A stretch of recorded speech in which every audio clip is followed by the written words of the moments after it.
Watch right now on the Front News Project. American Tomahawks will fly towards Moscow. The Kremlin and Rublyovka should get ready. It's going to hurt a lot. By the way, something has already hit the Moscow region. Explosions all over Russia, hundreds of strikes. Enemy aircraft are burning. Crimea, many have gotten through. Oil depots are on fire. And NATO is also challenging Moscow. Poland will shoot down Russian drones. Fiery, intense, and blazing footage from the front lines. Watch right now.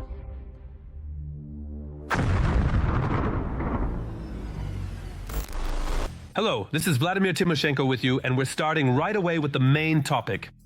Powerful strikes all across Russia. Tuapse, Novorossiysk, the temporarily occupied Crimea, and so on. Seaports and oil refineries are burning. The occupiers' military equipment is being destroyed. There is only one conclusion here. There are no longer any safe places in the Russian rear. More details about the latest and most striking explosions in Russia are coming up in the report from our colleagues at the television news service.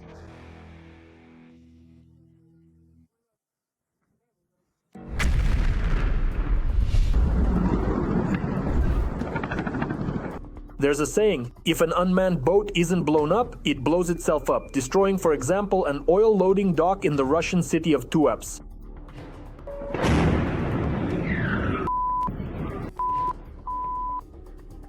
Excellent.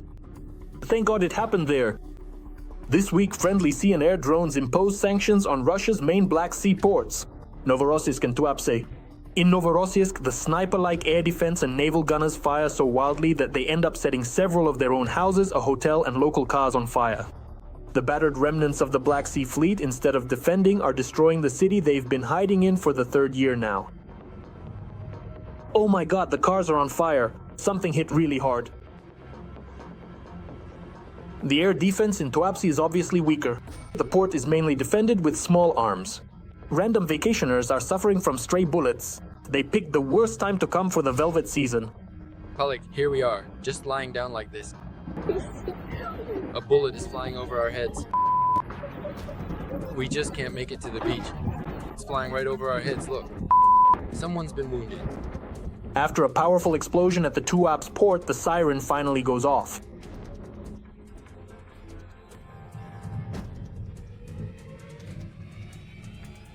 Now Russians also know what an air raid siren sounds like.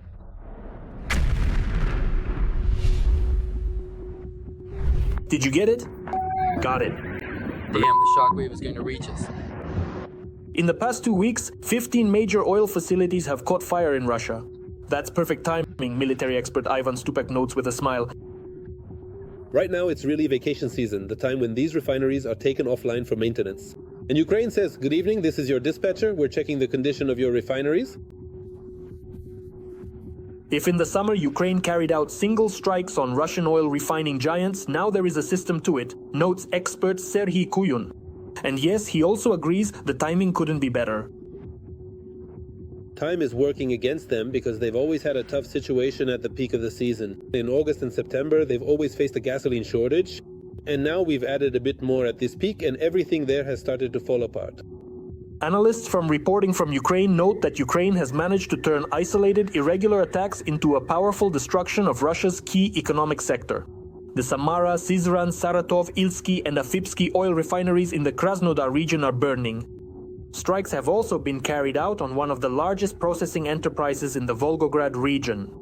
Already 21% of Russia's oil refining capacity has been put out of commission. And the good news is that there's practically nothing left to repair them with. A fuel shortage, especially of gasoline, has hit the south. In Crimea, there's almost none left at all. There's absolutely no gasoline in the city. There's only diesel. They brought it in at 83.5. The fifth? That's the whole line over there at the gas station. The situation with gasoline, in short, isn't changing. There's no 100, no 95, not even 92. I've only got a range of 40 kilometers left, then that's it. The shortage that exists in Russia today shows that our people managed to hit exactly where they needed to. Right in those bottlenecks, the most important ones, those are the units at the plant, yes, the technological ones that actually process the oil. That actually process it for us.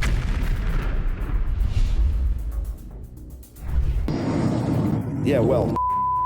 The girls are relaxing. But an even thinner thread was found, the one on which the entire oil dollar business of the country's gas stations hangs. And it has become the priority of the new Ukrainian tactics. To destroy not only oil refineries, but also to try to collapse the export of oil products itself, that's what expert Serhiy Kuyun believes. An oil pumping station is like Koshay's needle, it's a bottleneck. A refinery covers dozens of hectares, people travel around these plants by bus. But what is an oil pumping station? It's a local facility.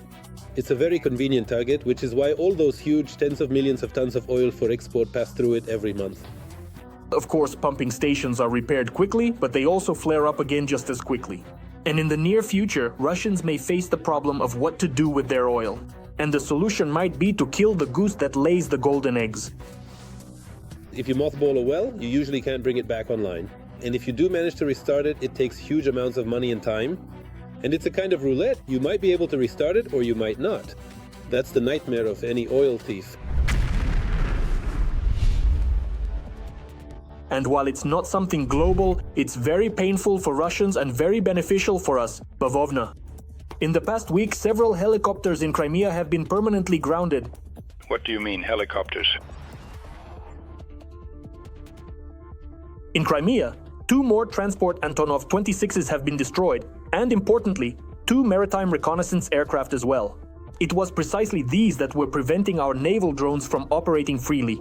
But perhaps the biggest prize was a fighter jet over Zaporizhzhia that was preparing to drop a guided bomb. These glide bombs, the FABs, are practically the last trump card the Russians have, and we hope we've found a way to counter them.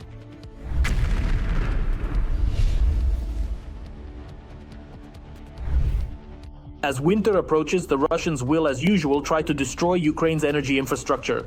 Chernihiv was without power for several days. Intimidating the civilian population is a hallmark of Russia.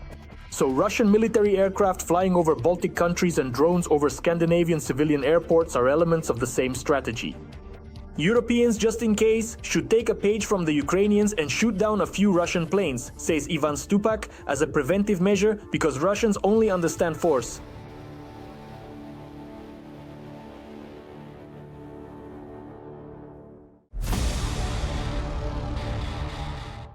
And here is another very important piece of news. The legendary American Tomahawks may end up at the disposal of the Ukrainian armed forces. Washington is considering this possibility. And in addition, Trump has given permission to use his long-range weapons on Russian territory. The Kremlin, of course, is reacting to this news very nervously, and I would even say hysterically. All the details are in our report. An about face of 180 degrees. Very soon, the White House will provide Ukraine with long-range Tomahawk missiles. U.S. Vice President J.D. Vance announced this over the weekend in an interview with Fox News. And just 2 days later, U.S. Special Envoy Keith Kellogg confirmed this intention. Donald Trump will allow Ukraine to carry out long-range strikes on Russia. I think that, having read what he said, as well as what Vice President Vance and Secretary of State Rubio said, the answer is yes. Use the opportunity to strike at long distances. There is nothing sacred about it. And this is one of the reasons why I believe that last week President Zelensky asked President Trump to provide Tomahawk missiles. Just 2 weeks ago, Trump and his administration were categorically opposed to transferring, let alone to using American Tomahawk missiles to strike Russian territory. But after the meeting between Zelensky and Trump in New York on September 23rd, the White House's rhetoric changed. Ukraine's main argument is that having such missiles could increase pressure on Russia and force Putin to come to the negotiating table, possibly even without actually using this type of weapon. The transfer of Tomahawks also drew a response from the Kremlin. Putin's press secretary Peskov stated that there is currently no magic weapon for Kyiv that can significantly change the overall dynamics on the battlefield. There is no panacea that can change the situation at the front right now. For the Kyiv regime, there is no magic weapon. And whether it's Tomahawks or other missiles, they won't be able to change the dynamics. The Tomahawk missile has a range of up to 1,600 kilometers, which significantly exceeds the capabilities of the American HIMARS rocket systems, which are used by the Ukrainian armed forces. The Tomahawk has greater speed and combat power compared to Ukrainian drones, which are capable of striking deep into Russian territory, but often encounter modern Russian air defense systems. It's a bad message for the military and those who support them who are located in the Bryansk, Kursk, Voronezh, and Rostov regions at the very least. And of course in the occupied territories, wherever there are enemy military facilities.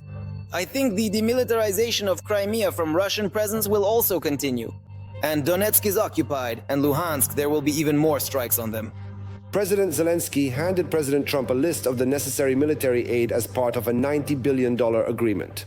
Ukraine also wants to hold separate negotiations with the US regarding the supply of specific types of weaponry, particularly long-range systems. All of this is provided for in our $90 billion agreement. But we are ready for separate agreements on specific types of weaponry, including long-range systems. I can't share any more details. I can't provide any more details.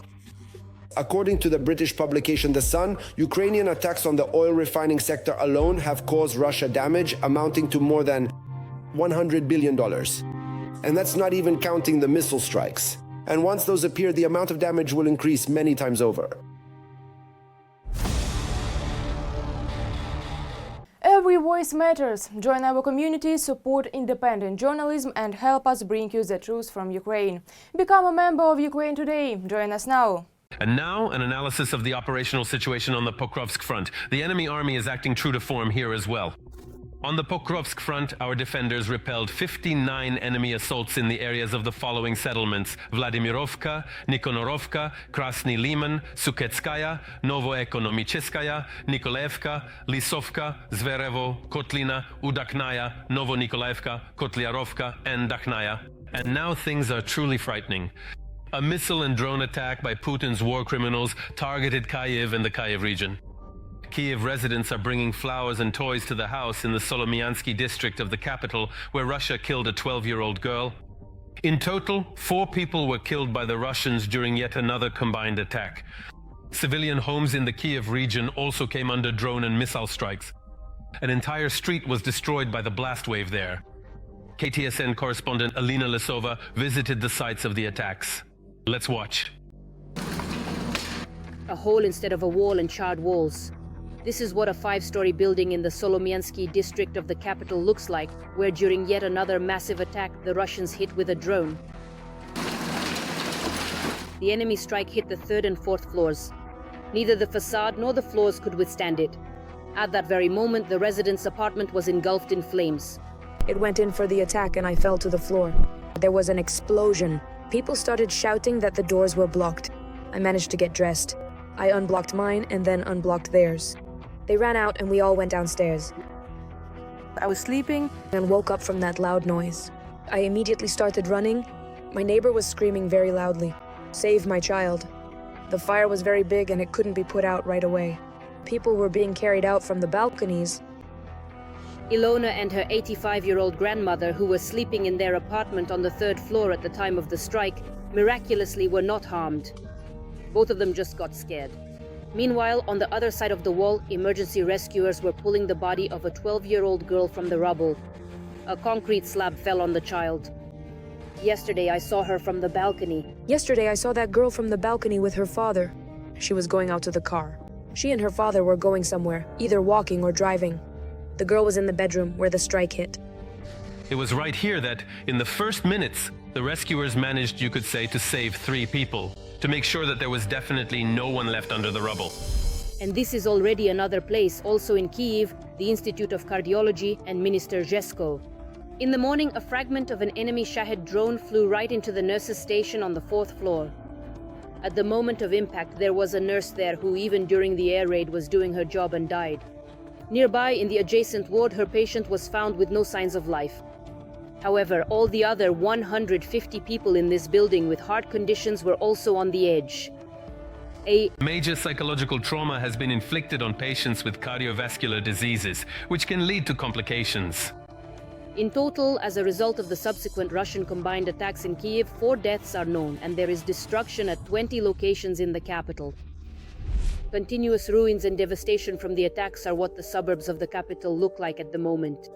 As a result of the enemy attack, people's homes have been destroyed here and an entire street has essentially been wiped out. Piles of bricks, twisted rebar and cars burned to the ground. These are scenes as if after an apocalypse. This is what the residential complex in Petropavlivska-Borshchahivka looks like now. This location in the Kiev region suffered perhaps the most.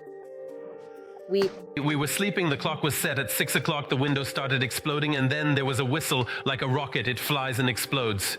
I was in the area of Polvoshcha. I was in the shelter. I heard the whistle of a rocket flying, and then I closed the door and heard the explosion, and that was it. Darkness. Marina shows the shelter in her own house where they hid during the attack.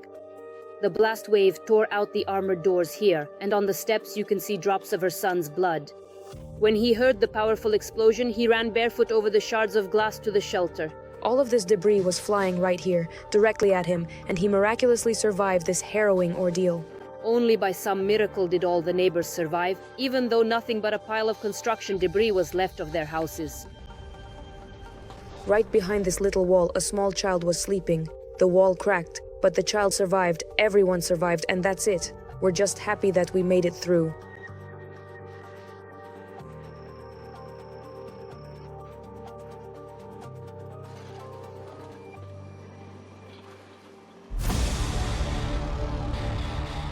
Well, now it's time to analyze the current situation on the Kupiansk front. The enemy army's bloody rampage continues here as well.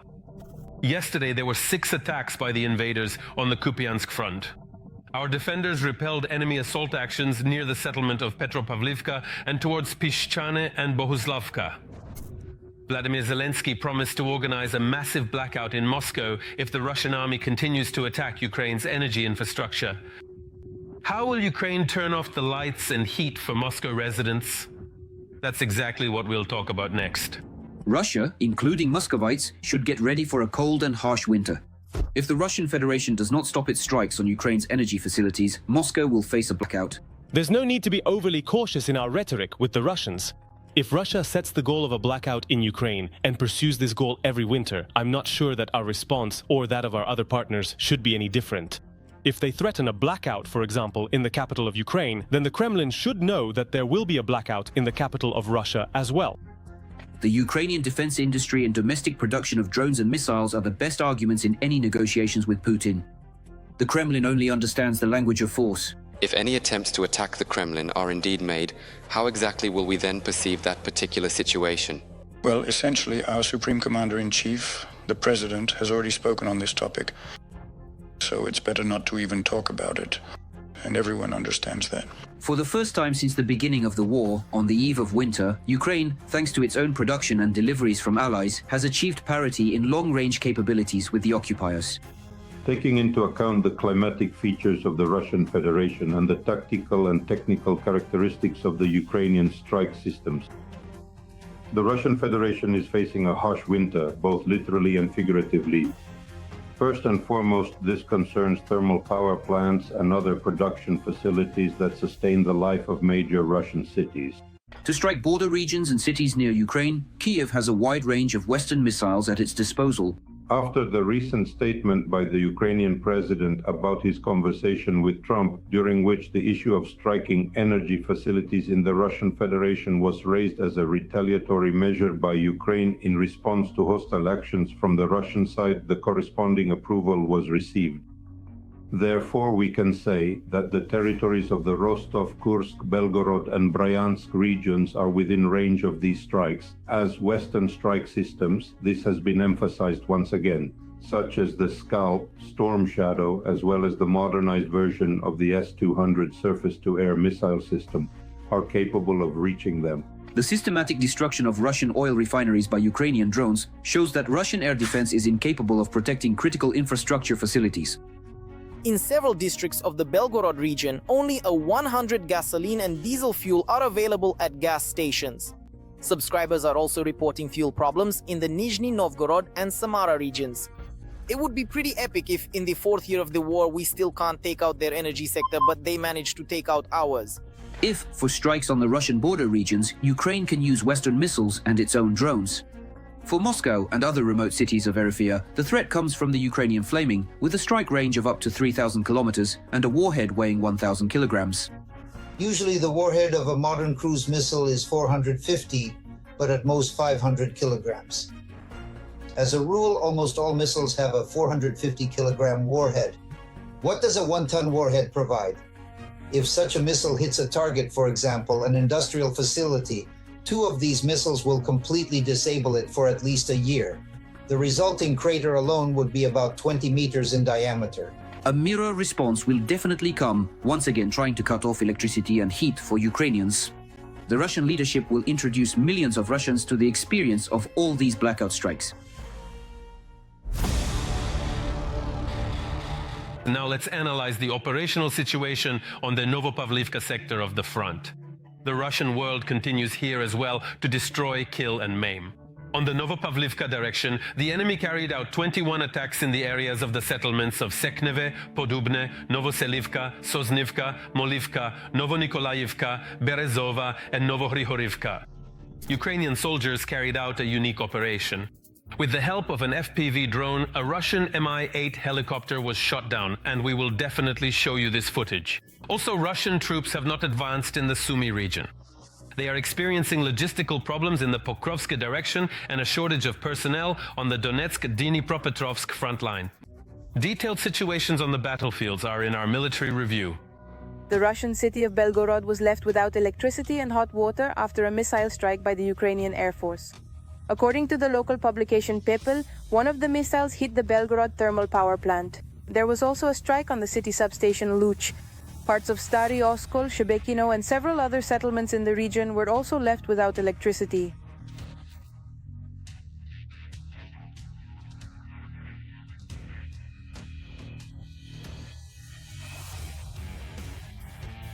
Moreover, these are exclusively retaliatory actions by the Ukrainian side.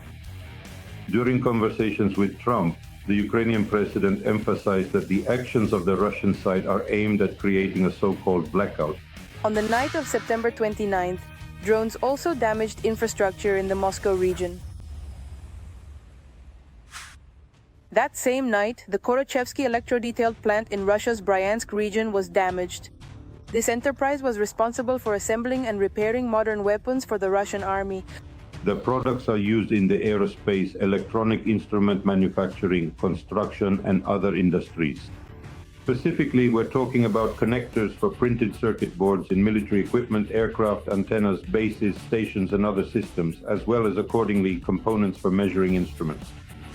Pilots of the 59th Brigade of the Armed Forces of Ukraine are successfully destroying enemy equipment on the front lines of the Russian-Ukrainian war. With an FPV drone, they managed to shoot down a Russian Mi-28 helicopter.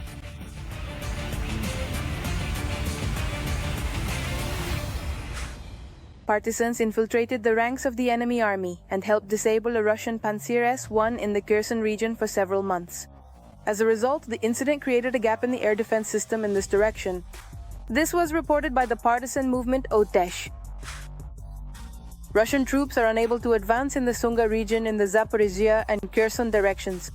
The occupiers are also experiencing logistical problems in the Pokrovsk direction and a shortage of personnel on the Donetsk-Dnipropetrovsk front, although they are advancing there, albeit slowly. At the moment, the strategic objective of the Russian occupation army is to reach the administrative border of the Donetsk region. It is there that the main efforts and main forces of the occupation army are concentrated. It is precisely in the Donetsk direction that additional units are being transferred from the Svatov and accordingly Kherson areas to break through the Ukrainian defenses. The level of desertion in the Russian army is increasing. In 2025, 1/10 of the entire Russian contingent in Ukraine deserted. In numbers, that's 70,000 people. This is reported by analysts from the Ukrainian OSINT project for intelligence insight. First and foremost, we're talking about colossal losses of personnel and the tactics of so-called local assaults. That's why the Russians understand perfectly well that participating in assault operations is essentially a one-way ticket. Russians are using tankers to launch and control drones in European countries. Citing intelligence data, Ukrainian President Volodymyr Zelensky stated, At the time of the airspace violation in Poland by Russian drones, a cargo ship was detained in the Kiel Canal, according to German counterintelligence and law enforcement agencies. It was from this very cargo ship that the drones were launched over Germany and several other European countries. The crew of the cargo ship, which was sailing under the flag of a third country, consisted of citizens of the Russian Federation. Moreover, such examples of using the so-called shadow fleet are not isolated incidents. Russia has refused both bilateral and even trilateral peace talks, but it must wake up and recognize reality. The reality is that Russians are killing many people, while also suffering heavy losses themselves, which they cannot boast about. This was stated by US Vice President J.D. Vance, who added that the Donald Trump administration still seeks peace, but steps are needed from both sides to achieve it.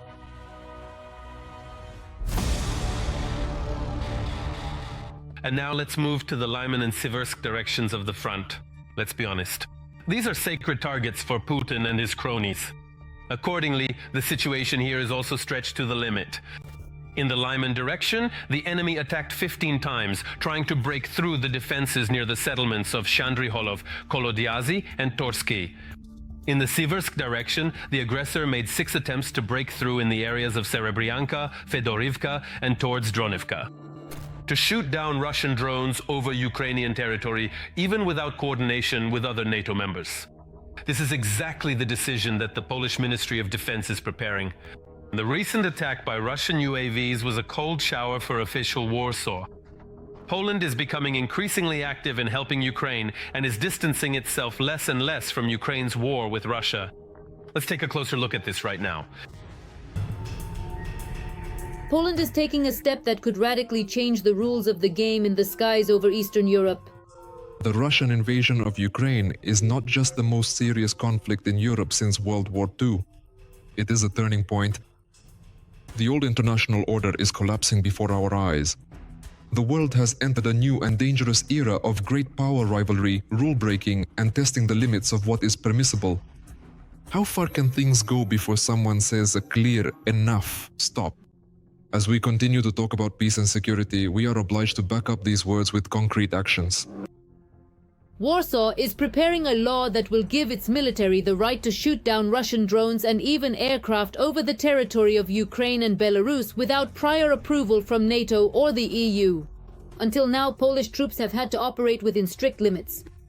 The 2022 law required additional approvals not only from the president and government, but also from NATO, the EU, and the country where Polish forces were to operate. This bureaucracy effectively paralyzed Warsaw's ability to respond quickly to threats. Now, however, the new coalition led by Prime Minister Donald Tusk is proposing a fundamentally different approach. Shoot first, ask questions later. The draft amendments have already been submitted by the Ministry of Defense, but will not be considered under an expedited procedure.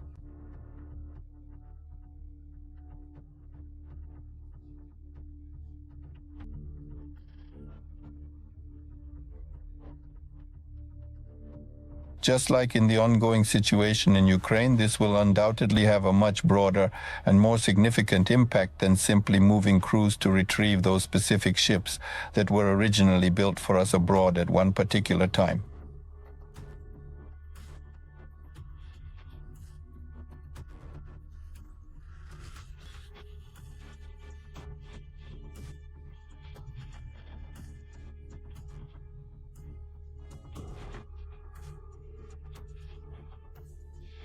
In essence, this is about restoring the Polish army's freedom of action. The decision will be delegated to the executive branch. In other words, there will be no need for any parliamentary democratic procedures for this. All of this will be handed over to the military. And the military, based on intelligence data, coordination with the Ukrainian side, with NATO, and with anyone else they choose, will make decisions in a closed setting as they see fit from a military standpoint. In other words, the war is shifting from the public sphere of decisions made by democratic bodies to the sphere of decisions made by the military. And this precisely indicates that Poland is now much closer to war than it was before. This step was a response not only to the increase in Russian aggression, but also to actual incidents. In September, for the first time in its history, Poland shot down Russian drones that had crossed into its airspace. Now Warsaw wants to secure the right to act preemptively, to shoot down drones even while they're still over Ukrainian territory. In recent years, Poland has been actively strengthening its eastern border. Along the borders with Russia and Belarus, construction of the fortification line known as the Eastern Shield continues. We're talking about 400 kilometers of defensive fortifications, trenches, concrete tank traps, and engineering barriers. Moscow responds to this in its usual manner. Putin calls Poland's plans utter nonsense and insists that Russia has no intention of attacking NATO. At the same time, he repeats the claim that it is actually the West that is allegedly planning aggression against Russia. They've made up this story that Russia wants to attack NATO. Are you completely out of your minds? Are you as dumb as this table? Who came up with this? This nonsense, you understand? Utter nonsense. By the way, Bonkany was saying the same thing back in 2019, 3 years before the full-scale invasion of Ukraine. Despite all the problems with Ukraine, the speculation around Crimea and Donbas, everyone understands perfectly well that Russia is not planning to attack anyone. It's just nonsense, utter nonsense. But reality says otherwise. In order not to become another victim of aggression and to prevent a repeat of the Ukrainian scenario, Poland is decisively strengthening its defenses, building fortification lines, modernizing its army, and seeking the right to act preemptively in the skies. These steps are not symbolic, but a pragmatic survival strategy in the face of increased Russian aggression. Poland wants to make it clear that it is ready not just to support Ukraine, but together with Ukraine, to prevent any further expansion from the Kremlin. That's all for today, but very soon on Front News, you'll see new, unique reports from our journalists in the hottest spots of the war, brought to you so that you know the truth. This was Volodymyr Tymoshenko with you. Take care of yourselves and your loved ones.